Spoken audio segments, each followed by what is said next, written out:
এখন কারো সাথে আর তেমন কথা বলতে ইচ্ছে করে না। ইচ্ছে হয় না কাউকে ফোন করে কয়েক মিনিট কথা বলি। এমনকি কেউ কল করলেও কল ব্যাক করতে মনে থাকে না। মেসেজের রিপ্লাই করতেও ইচ্ছে করে না।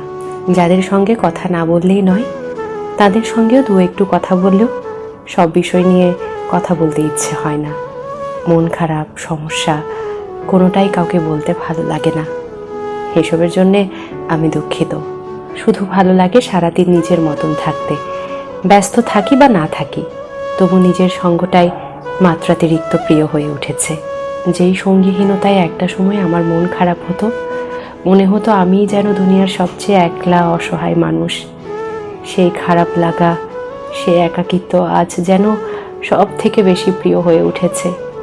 এখন অমুক বন্ধু খোঁজ না নিলেও আর খারাপ লাগে না।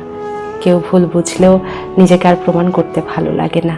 যারা আমার উপর অভিমান রাখেন কিংবা ভুল বোঝেন, আমি দুঃখিত।